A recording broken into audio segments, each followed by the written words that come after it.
नमस्कार, सत्यपरिचितमध्ये आपल्या सर्वांचं स्वागत आहे। मी सध्या आहे आता प्रभाग क्रमांक 14 मधील कमलेश नगर येथे। या कमलेश नगरच्या अवतीभोवती संजय गांधी नॅशनल पार्क आहे आणि या संजय गांधी नॅशनल पार्कमधून येणारा सर्व पाणी नाल्याच्या स्वरूपात येतो आणि त्या नाल्याचा मधला जो पाणी आहे तो संपूर्ण पाणी या कमलेश नगर परिसरामध्ये येतो।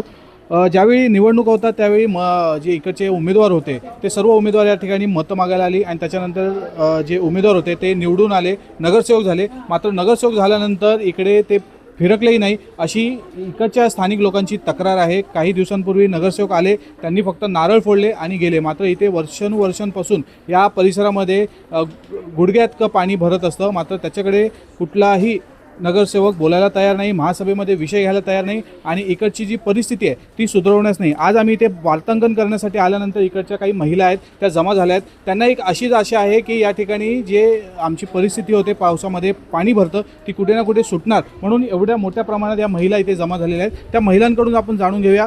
ताई, काय सांगाल, दरवर्षी काय तुम्हाला त्रास होतो? दरवर्षी आमच्या घरात एवढं ढोपरावर पाणी घुसते।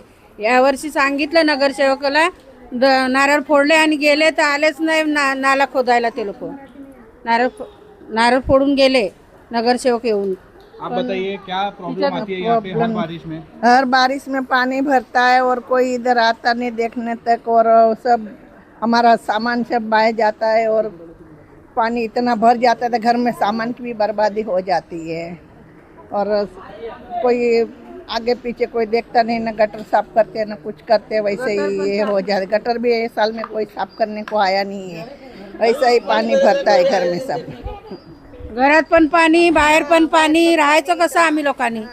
घरात हे बघा, घरात पण पाणी डोपऱ्यावर। ताई, काय सांगाल, गेल्या 4 दिवसापासून मुसळधार पाऊस पडतोय, या तुमच्या परिसरामध्ये कमलेश नगरमध्ये किती वेळा पाणी भरलं? जेव्हा जेव्हा खूप पाऊस येतो तेव्हा खूप पाणी भरतं आणि आमचं गुडघाभर पाणी भरून आमचं राशन वगैरे सगळं उद्ध्वस्त होतो। पूर्ण इथे नाळा बनवला नाही आहे, तो पाणी रिटर्न इथे येतो, त्याच्यामुळे आमचे सगळे घरं भरून जातात। इकडे जो नाला आहे पाठीमागे, तो नाला साफ करण्यात आला का महानगरपालिकेकडून? नाही, अजूनपर्यंत काही त्याचं म्हणजे दाखवलं तरी पण ते कोणी चाललं नाही अजूनपर्यंत साफ करायला। समोरचं पाणी येतो सोसायटीचा, भरपूर सोसायटीचं पाणी येतो, पूर्ण डोंगराचं पाणी इकडं उलटा उतरून राहिलाय गटारीतनं। जसं की आपण पाहिलं, या ठिकाणी हा कमलेश नगर जो परिसर आहे तो सखल भागात आहे आणि या सखल भागामध्ये डोंगराचं जे पाणी आहे, जंगलाचं जे पाणी आहे ते तर येतच, मात्र याच कमलेश नगरच्या बाजूला हिराको म्हणून एक सोसायटी आहे, त्या सोसायटीमधलं जे सांडपाणी आहे ते देखील इकडच्या नाल्यामध्ये सोडलं जातं। अगोदरच हा नाला पाऊस आल्यानंतर भरला जातो आणि त्यातच या नाल्यामध्ये सांडपाणी भरल्याने यांच्या घरामध्ये, संपूर्ण इकडच्या परिसरामध्ये हे सांडपाणी आणि जे गटराचं पाणी आहे, संडासाचं पाणी आहे, ते पूर्ण यांच्या घरामध्ये भरलं जातं। इकडचे आपले काही शिवसेनेचे शाखा प्रमुख आहेत ते देखील या ठिकाणी आलेले आहेत, त्यांच्याकडे जाऊन घेऊया। ही जी परिस्थिती आहे पाणी भरण्याची, ही किती वर्षापासून होत आहे आणि याच्यावर तोडगा का नाही निघत आहे? बऱ्याच वर्षापासून, एक 15-20 वर्षापासून इथे होत आहे, पर प्रत्येक वेळी कुठले तरी नगरसेवक येतात, इकडं आश्वासन देतात। आता काही दिवस आधी नरेंद्र मेहताजी स्वतः आलेले त्यांच्या नगरसेवकांना घेऊन। मला वाटतं तुम्ही आले पण नाल्याचं काम का नाही चालू केलं?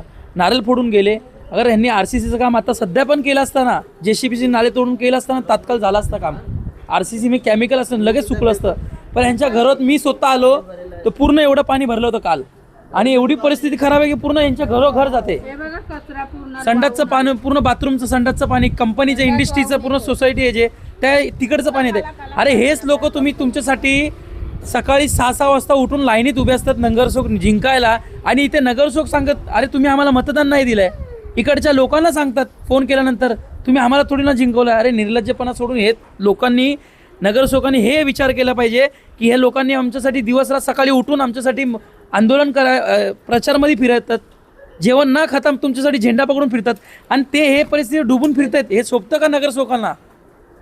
कुठेतरी त्यांनी हा मुद्दा उचलला पाहिजे। महापौर त्यांचे, उपमहापौर त्यांचे, त्यांचे नगरसेवक तिथे पाणीमध्ये बसले, अरे त्यांना तरी सत्यामध्ये समजायला पाहिजे की आम्ही सत्यामध्ये आहेत।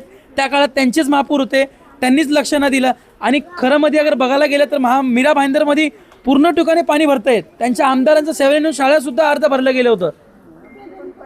नक्कीच सांगायला गेलं तर इकडे समस्या भरपूर आहेत. सांगायला वेळ कमी पडेल. मात्र या ठिकाणी गेल्या टर्मला म्हणजे काही वर्षांपूर्वी या ठिकाणी ज्या महापौर होत्या त्या याच प्रभागामधल्या होत्या. तरी देखील या प्रभागाची जी समस्या आहे ती सुटताना दिसत नाही आहे आणि यावर्षी देखील तोच प्रकार घडत आहे. वारंवार दरवर्षी या ठिकाणी पावसाळ्यामध्ये घाण पाणी लोकांच्या घरात जात आहे, त्यामुळे त्यांचं नुकसान होत आहे.